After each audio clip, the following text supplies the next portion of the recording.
একটানা 9 দিন গোটা পৃথিবীতে এক রহস্যময় আওয়াজ। কিন্তু কোথা থেকে আসছে এই আওয়াজ? তবে কি ওরা চলেই এলো? হ্যাঁ, পৃথিবীর এক ঘটনা নিয়ে বেজায় শঙ্কায় বিজ্ঞানীরা। হঠাৎ করেই কানে আসছে রহস্যময় এক আওয়াজ, আর তাতেই কাঁপছে পৃথিবী। একাধ দিন নয়, টানা 9 দিন ধরে চলেছে এই আওয়াজ, আর তা নিয়েই তোলপাড় পৃথিবী। অনেকেই এই আওয়াজ শুনে প্রশ্ন তুলেছেন, এই আওয়াজ কি এলিয়েনদের? কিন্তু কেন এই অদ্ভুত আওয়াজ, তা নিয়ে দ্বিধায় বিজ্ঞানীরাও।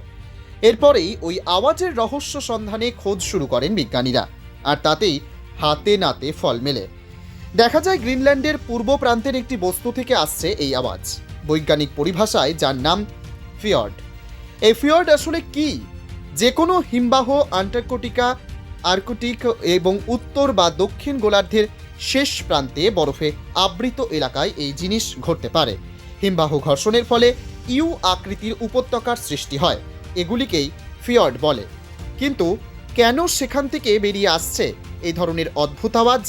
সায়েন্স জার্নালে প্রকাশিত একটি গবেষণা অনুযায়ী ওই অঞ্চলে হিমবাহটির পুরুত্ব গত কয়েক দশক ধরে ক্রমাগত কমতে থাকে, যার কারণে বরফের পাহাড় ধসে পড়ে।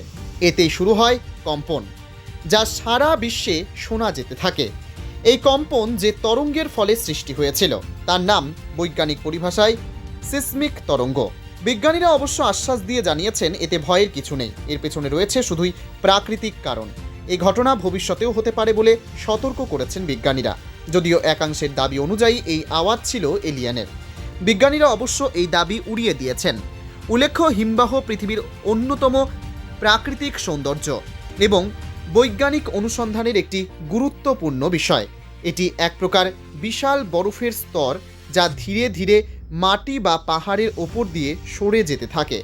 হিমবাহ পৃথিবীর বিভিন্ন স্থানে পাওয়া যায়, বিশেষত শীতল অঞ্চলে যেমন আর্কটিক, আন্টার্কটিকা, হিমালয়, অ্যালপস এবং রকির পর্বতমালায়। হিমবাহ মূলত স্নো বা তুষারের স্তরের মাধ্যমে গঠিত হয়।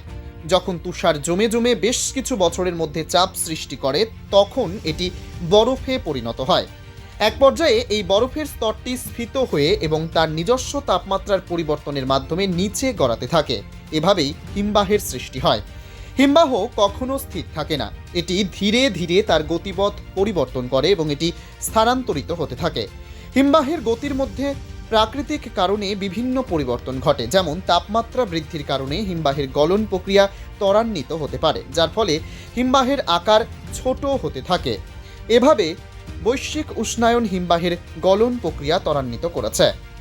হিমবাহের গুরুত্বপূর্ণ প্রভাব রয়েছে পরিবেশ, জলবায়ু এবং প্রাণীকুলে। হিমবাহ গলে যাওয়ার ফলে পৃথিবীর সমুদ্র স্তরের উচ্চতা বৃদ্ধি পেতে পারে, যা উপকূলীয় অঞ্চলের জন্য বিপজ্জনক হতে পারে। এছাড়া হিমবাহের তুষার জলের সরবরাহ অনেক নদী এবং জলাশয়ে ভূমিকা রাখে, যা কৃষি ও জীবনযাত্রার জন্য গুরুত্বপূর্ণ। বিশ্বের বিভিন্ন স্থানে হিমবাহের পরিণতি উদ্বেগজনক। বৈশ্বিক উষ্ণায়নের কারণে হিমবাহ দ্রুত গলতে শুরু করেছে, যা বিপর্যয়ের কারণ হতে পারে।